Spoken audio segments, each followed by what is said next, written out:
गणेश जी और कार्तिक जी के साथ विराजमान थे, तब माता पार्वती के मन में एक प्रश्न आया। स्वामी, दोनों पुत्र बड़े हो गए हैं, अब उनके विवाह का समय आ गया, परंतु प्रश्न यह है कि सबसे पहले विवाह किसका होगा? इस समाधान एक परीक्षा से होगा। जो पुत्र पहले 3 लोगों का परिक्रमा करके आएगा उसका विवाह हम पहले करेंगे। माइक थोड़ा मुंह के सामने लगाओ, आवाज आओ। पिताश्री, मैं तीनों लोग के चक्कर लगाऊं और ये निश्चित है कि विजय मेरी ही होगी। मैं अपने वाहन मयूर पर सवार होकर जाऊंगा। कार्तिक मोर पर सवार होकर तीनों लोग का चक्कर लगाने निकल पड़ा।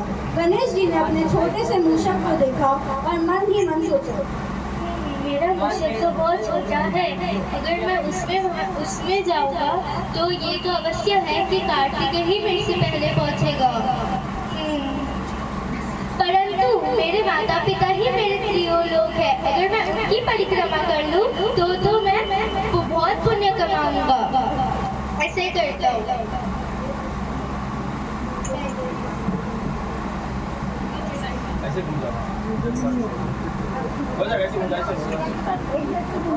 और आगे आगे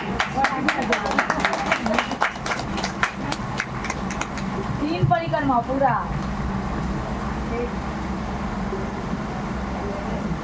बजाओ, बजाना तो जाएगा, बात तो चाहिए। कुछ समय बाद कार्तिक तीनों लोग का भ्रमण करके वापस लौट आया। पिताश्री, मैं तीनों लोग के चक्कर लगा के आ चुका हूँ। अब ये निश्चित है कि विजय मेरी ही होगी। पुत्र कार्तिकेय, मैं तुम्हारे प्रयास से बहुत प्रसन्न हुआ, लेकिन इस बीच में गणेश ने कुछ ऐसा किया जो उचित उत्तम था। गणेश ने अपने माता पिता का परिक्रमा किया जो 3 लोगों के समान था।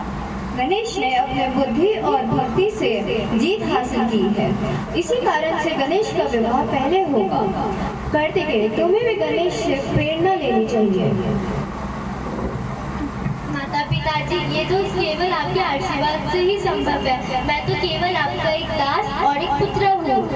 ऐसे श्री गणेश ने अपनी बुद्धिमत्ता और भक्ति से विजय प्राप्त की।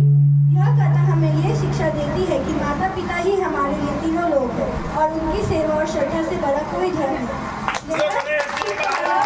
नहीं।